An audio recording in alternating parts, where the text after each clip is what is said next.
Welcome to week 18. Today I'll share some insights into my diet.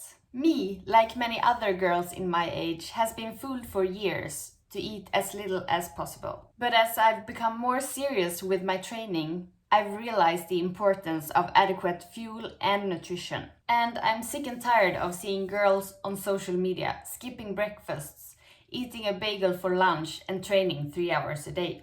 It feels like almost every fitness influencer is recovering from an eating disorder.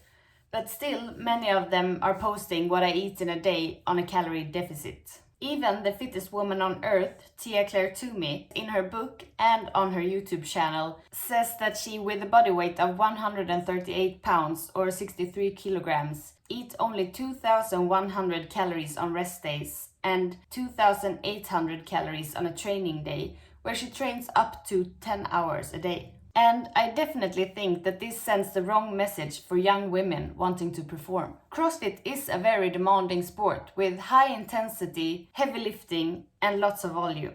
And eating too little will both affect performance and increase the risk of injury. Eating less on a rest day will risk a calorie deficit, which will be hard to catch up on training days when time is limited and energy consumption is high.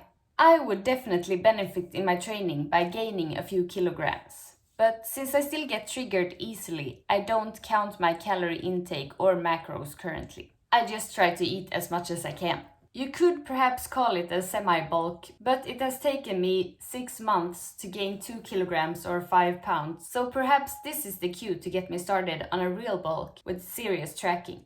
I've been quite lazy lately and haven't had a good structure for food prepping. Hence the honest diet, and perhaps not the most inspiring one, keeping it real. But first, some training updates. I've been back to normal training after the quarterfinals, and I can definitely notice it. I'm sore all over. Feels good though, and I'm motivated to keep working on my weaknesses. This week, I redid workout 1 from quarterfinals this year, the EMOM with snatches, rowing, and box step-ups. I tried a new strategy with lowering the damper on the rower to see if that would help me avoiding muscle fatigue. And it did.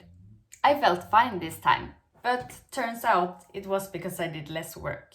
Although I spent more of the minute on the rower, I did less calories. And because of the transition time, I also did less step-ups. So in total, 8 fewer reps than last time. Lesson learned. And perhaps also some differences in not having a judge or a cheering squad. And of course doing it in a session, after some paused front squats. I have not compiled the Excel sheet yet with the updated worldwide ranking, so this week's number is what I believe the official placement in the 2024 quarterfinals. And that is 2,238. At least I beat Dave Castro in all 4 quarterfinal workouts. Some other highlight from this week's training was a new PR with 3 sets of 3s in strict press at 40 kilograms or 88 pounds. My current 1 rep max is 41 kilograms or 90 pounds, and that didn't move as smoothly. So I believe I have more in me at this point.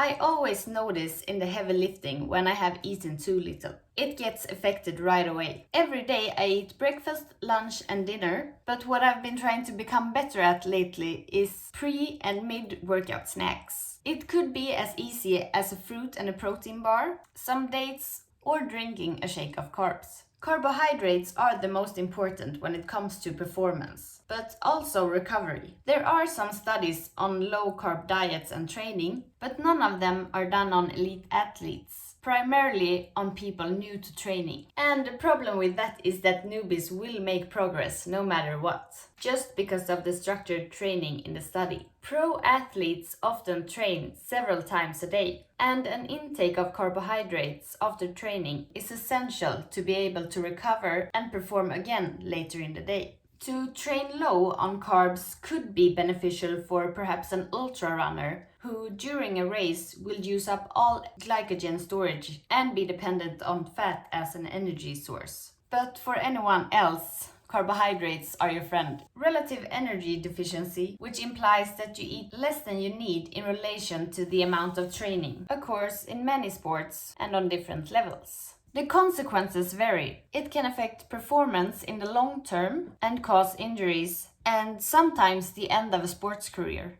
In research, sports such as running, gymnastics, and figure skating are overrepresented, probably since the body weight is an impact.